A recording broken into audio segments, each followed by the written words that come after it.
Big day today on the old chicken truck project. What is it? When we sectioned down this cab, there was a bit of a oversight on my behalf. See, the issue we have here is that back of this cab is all flopping about. We can't have that. So also on the inside here, there's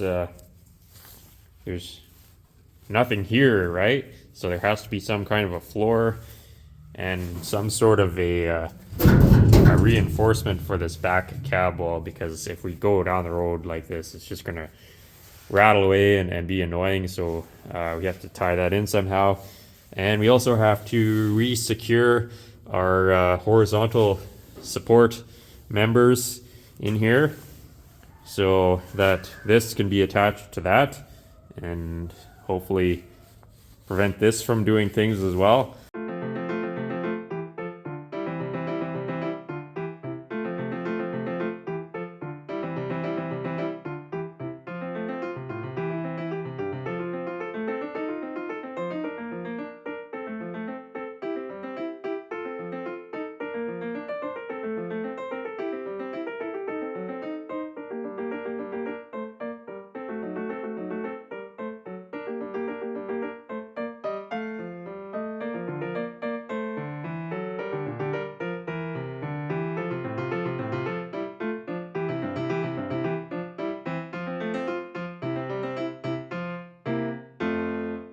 We have another crisis on our hands here.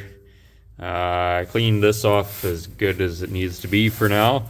And I knew there was one dent like here, but this whole thing is just peppered with little dings and dents.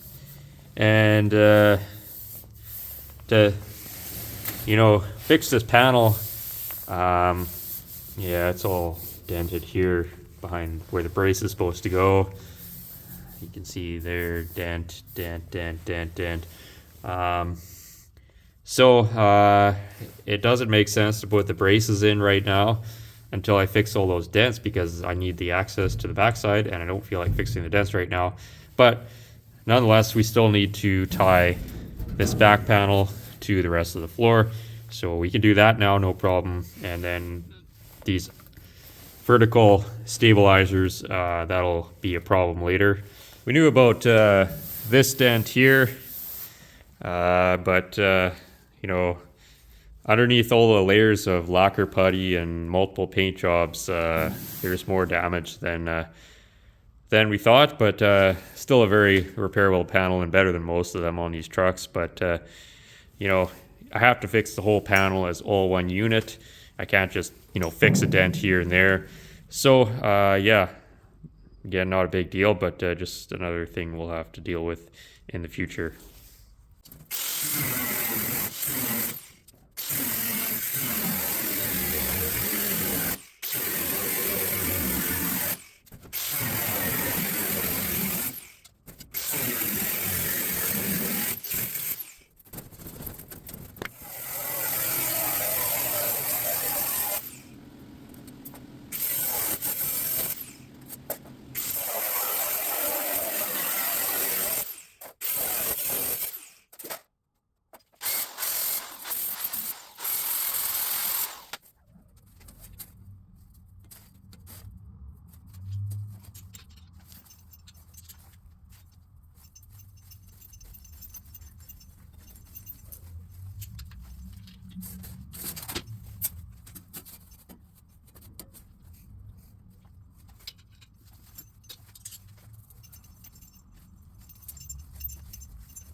Just using the remains of an old Chevy leaf spring bushing to finish off the ends of the beads, otherwise they're kind of rough looking, and just running this over and tapping on the end just kind of finishes it off, and it helps to take any oil canning or you know, wobbliness out of the panel.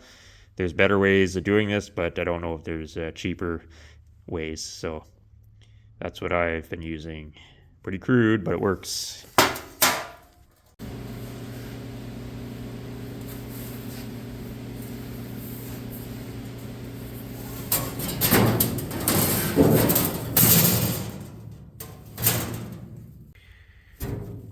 You can see this is in here kind of, and this is just like a 90-degree joint right now, and we don't want to just weld that up because it's not going to be very strong, and that's a whole pile of welding in like a 90 or a fillet or whatever they call it.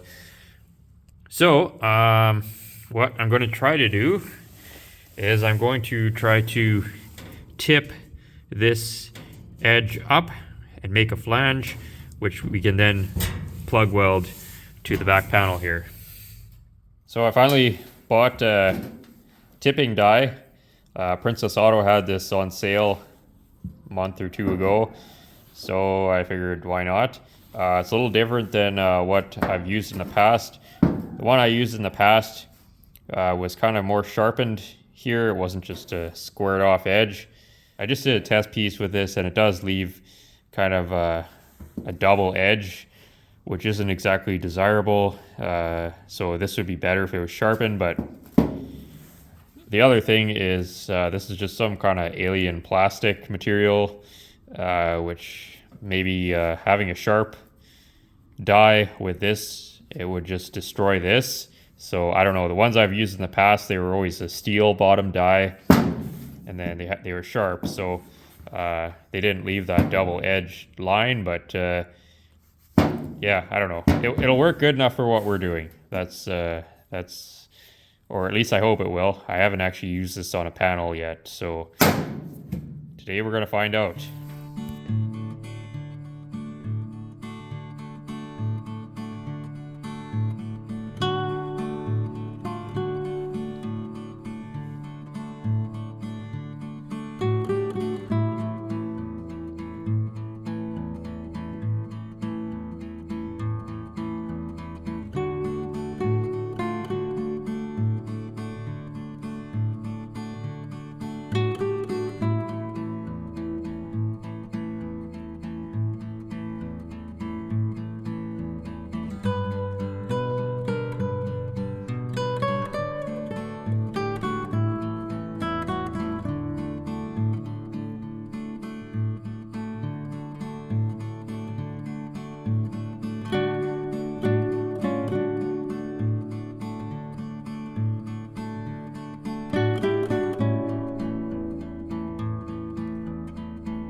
So now we run into the problem of whenever you turn up an edge or turn down an edge or whatever, there's either going to be too much or not enough metal on that edge. So it's going to distort the shape of the rest of the panel. So in this case, the problem is that we now have too much metal on this edge, which is causing this panel to arc up in the middle.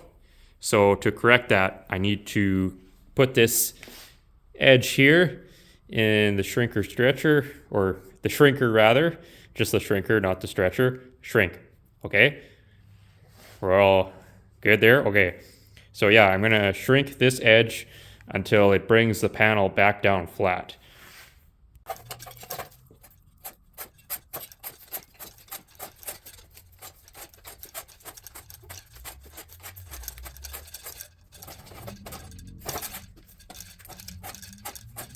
You can see how just a little bit of shrinking has taken that arc and it's totally flattened it out now. So that problem is solved. If you shrink too much, you can just go over and stretch the edge back out, but nothing to it.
Okay, that worked out not too bad actually.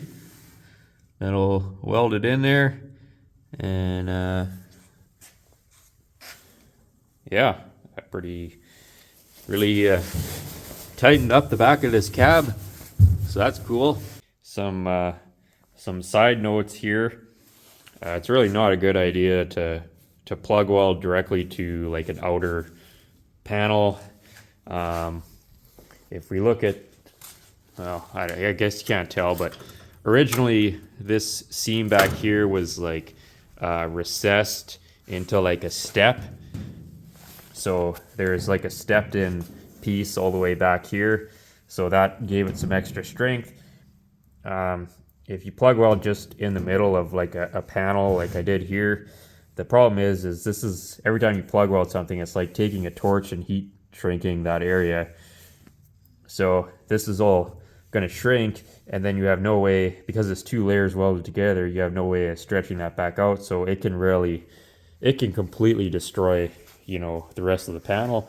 So that's why when the factory did it, they put like a little step in there to give it some extra strength.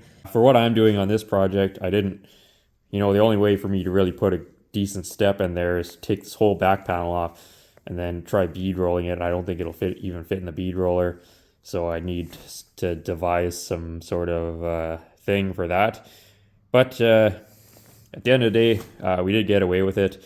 Not a good idea to do this, but we didn't destroy the panel any worse than it was. So I guess if it works, then it's not a total loss. And if we start getting too technical with this stuff, it stops being fun. And this is supposed to be fun for me. So.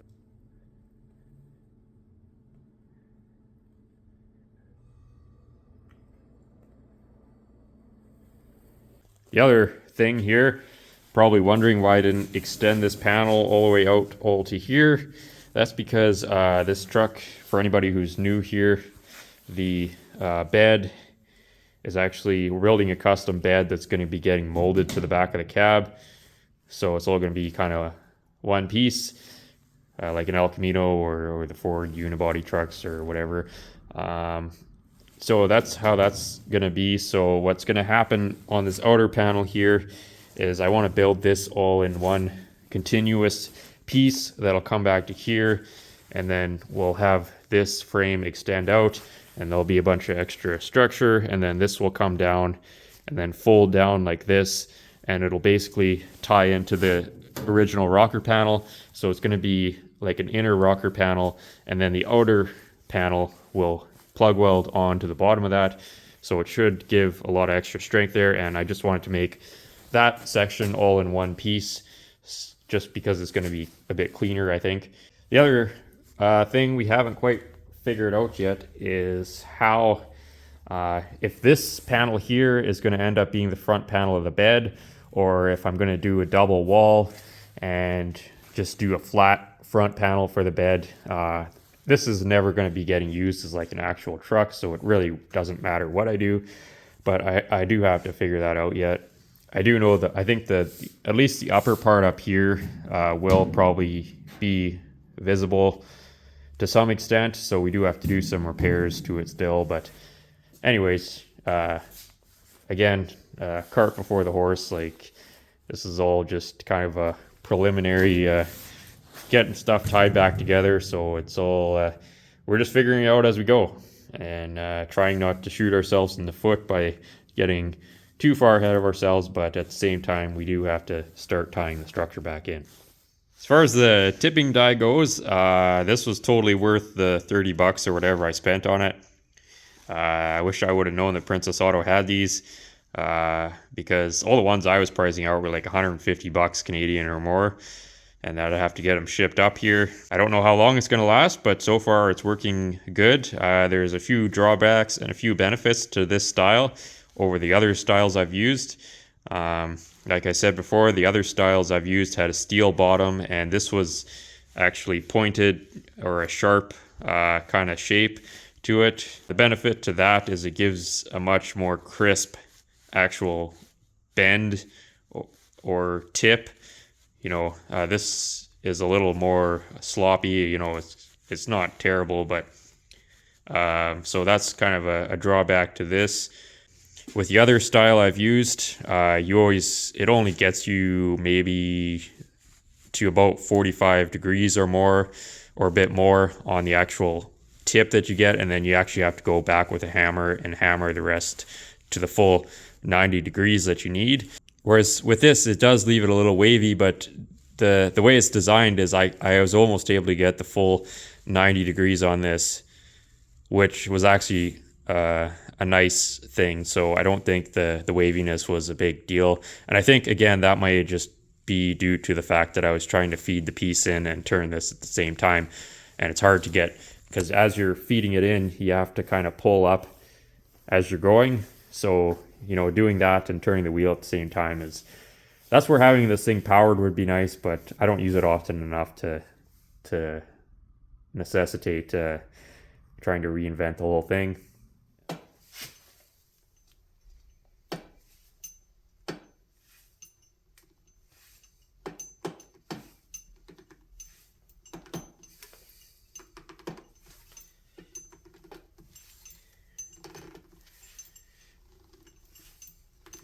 So I make multiple passes through this, or at least this is the way I've always done it, rather than trying to get it all in one shot. So I just do one light pass, and I go back and I start just slowly applying pressure upwards as I'm turning it through.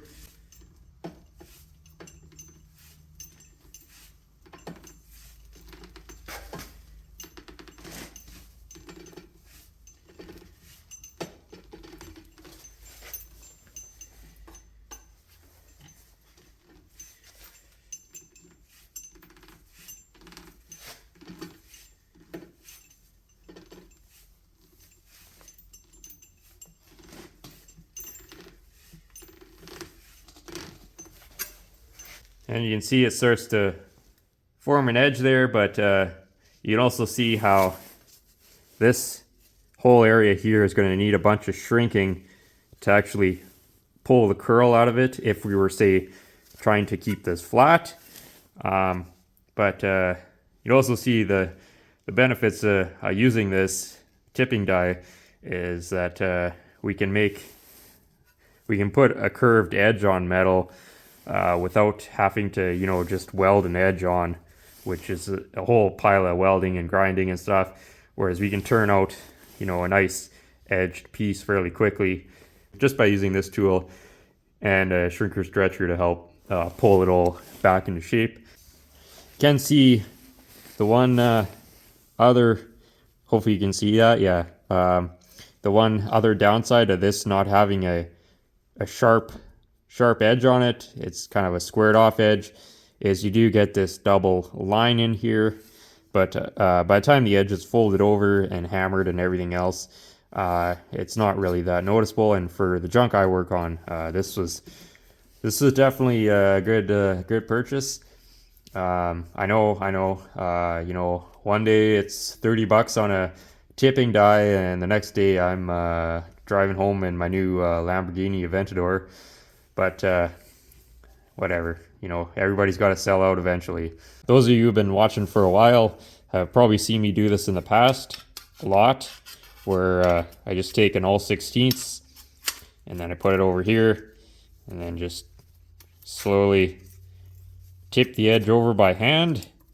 I've done this a lot, and you know, I'm not gonna, there are times when it has to still be done where it won't fit in here, but I can't say I'm gonna miss doing this.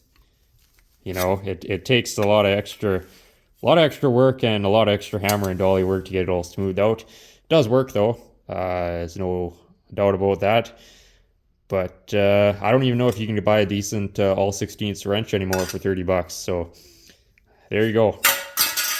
There's our rant on the whole tipping die situation. Apologize again for selling out, but I mean, we all knew this day was coming. Well, the dreaded day has come when we have to do something about the carburetor on our automobile here. Somebody a couple weeks ago accused me of having like a Ford Escape or something stuck outside as my backup vehicle, but this is the daily driver. The backup vehicle is like a 60-year-old truck. This is not fun for me. I wouldn't think twice about cutting something apart, welding it back together. That's no big deal, but taking something apart and putting it back together and having it work again is like just my definition of hell on earth. So the issue we have is that, well, it's been a slow decline, but it just reared its ugly head the other day. It's not idling, or it will idle, but it idles super low, and it's loading up really bad. And if you give it gas, it clears out. Other than that, it runs totally fine, acceleration, just driving around. But as soon as you stop and let it idle, it starts, when the engine is warm, it starts acting up, and it's just spewing raw gas out the tailpipe and whatever. My guess is it's the float, but this carburetor on here has not doesn't appear to have ever been rebuilt or even taken off the engine in 46 years. So it's probably time to do something about that. Apparently these Rochesters, there's some pressed in plugs or whatever in the bottom that'll leak down. But some people say that's not an issue with these later ones. It was only the first ones that did that, but I guess we'll find out when we take it all apart. We did have this summer issues with hard starting, or not necessarily hard starting, but it would just, all the fuel would evaporate if I left it more than a week, and then it would be a pain to start up. It would have to crank over for a while to get going. I guess that could be float related as well, or just the fact that it's completely worn out. I also noticed it's leaking. Well, leaking more than normal. It's always leaked, but yeah, thought about paying somebody to do this so I didn't have to deal with it and I could just work on the fun stuff. But you know, if I pay somebody, then they screw it up, then I end up, you know, having to fix their screw ups and fixing stuff. So instead, I'll try and fix it myself, screw up, and then pay somebody to fix it. Why are we recording this, you ask? Well, I'm just trying to document the maze of random stuff all tacked on here and the nightmarish array of vacuum hoses and things, so that I remember how this is all supposed to go back together if I even get to that stage. This is just, there's too much going on here. I did check for vacuum leaks. I had the vacuum gauge hooked up to it and it was holding steady vacuum. You know, and I tried spraying around it with starting fluid and I couldn't get anything to happen there. That doesn't necessarily mean there isn't one, but you know, the issue is that it's idling super low and just bogging right down. So I would think if it had a vacuum leak, it would have a high idle, but again, I don't know. I guess we're kind of committed now, and this time not to the mental institution. I'm just documenting this for my own, I guess, documentation, so I kind of have some idea of how this is going to fit back together.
Well, there's not really like anything that I could see badly wrong. The float was still seem to be floating. It does definitely, you know, there's some pretty murky stuff going on in here, so it's not like it doesn't need to be cleaned. So maybe something's just plugged, I don't know. Like, that's pretty brutal. So we will clean it, and I have a new float. I think these are the things people say leak on these. So maybe what we'll do is just fill this up with something and let it sit and see if they leak or not. And we'll go from there. Well, it's highly unlikely that this is going to work better or even work at all now. But boy, does it ever sure look good. Looks pretty out of place in this grubby old engine bay. But I guess we'll see what happens. I'm not real confident in my work here. Well, I don't want to jinx myself, but I think I may have actually fixed this. It's been about 4 or 5 days now since I rebuilt the Rochester quadrajet, to the dreaded carburetor of doom that everybody says is the worst thing ever, apparently on the internet. But it wasn't that bad. I was surprised. The hardest part is just getting all the little bits of the choke back together. And then I'm still playing around with the choke settings. I think I got it fairly close now. It's always started, but it's just a matter of finding the sweet spot where it comes off the high idle and doesn't stay on, heavy choke for too long. So I think, like I said, I think we're pretty close now. So we'll just have to keep driving it and see what it does. Other than that, I've been driving it in every type of condition that been available to it: stop and go traffic, hot starts.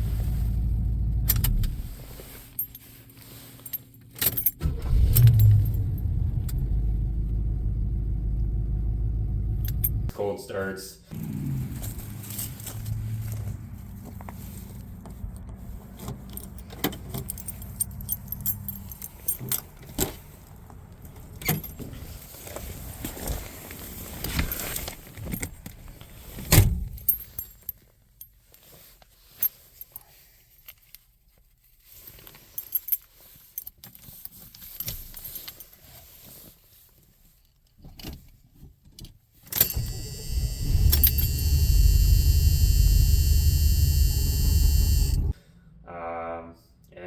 Different temperatures. It got down pretty cold last week one day, so I drove it around that day and no issues there.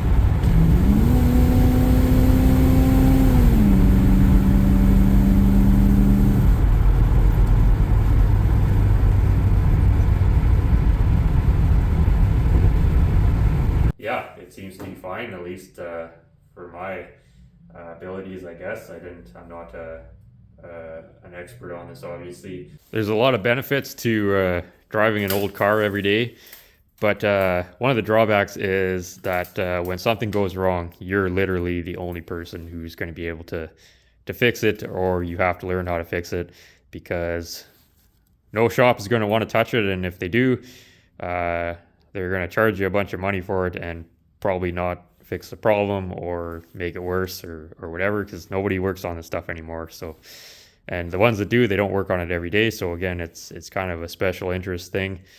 And that's the downside. The plus side is you get to learn stuff. And I think we learned something today or this week or last week or whatever. We had a couple days downtime on the old chicken truck, so it put us behind schedule on that. On the other hand, we saved ourselves probably $1,000 that it would have cost taking this to a shop. Whether or not they would have even rebuilt it, or they would have just said I needed a new carburetor, which is like $800, and plus installation and all that. So I think the carb kit was $50. The new float was, I don't know, $10 or something, and then all the carb cleaner and crap was another. That was the expensive part. Is so we're into it for basically $150, and seems to be, and a couple days work, or not even that, but a couple days, I guess, to fix it and then drive it around and see what to make sure it was still working. So yeah, I went out of my comfort zone and did something here. So don't be afraid to cut your vehicle in half and weld it back together, because thing with metalwork and stuff like that is it doesn't matter how bad you screw it up, it'll never leave you on the side of the road. Yeah, whereas mechanical stuff, it definitely will. I know a lot of you could probably rebuild one of these with your eyes closed, but this is all new to me. Actually, there's less moving parts in one of these quadrajets than the one barrels that I've rebuilt a few of those for the old trucks and stuff, and there's a lot of little bits in there. There's more passages and stuff in here, but other than that, it's not really that complicated. I think this will be winter number 5, I think, for the old Malibu. I'm pretty sure, yeah, it's been... I got this car the same time that I got the old Cats there. So I think it's, yeah, 5 years for this car, and it just turned 100,000 miles. So probably still got a couple miles left in it, I hope. Anyway, sorry for including the quadrajet calamity in this video. I'm hoping that this is going to be the last Chevelle crisis for a while. If anybody was wondering, I didn't actually find anything wrong with it that was like physically wrong other than just needing a good cleaning. So apparently they need that every 46 years or so. Also, I just want to say a huge thank you to everyone who's been watching these videos on the chicken truck, or really any of the videos, I guess. And thanks to everyone for leaving comments. Little note on that, I do read all your comments. I can't respond to all of them. I wish I could.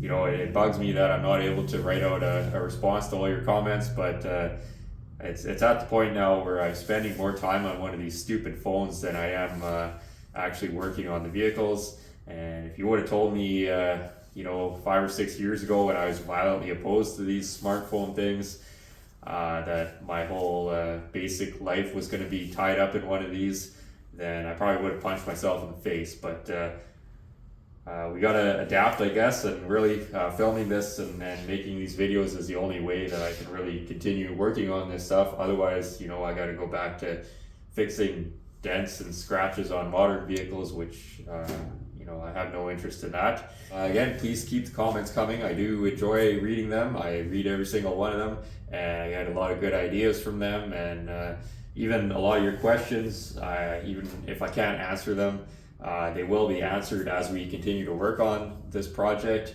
And a lot of them have actually got me thinking about certain steps in this that I had overlooked before. So it's all very helpful and good to see the amount of feedback and just responses.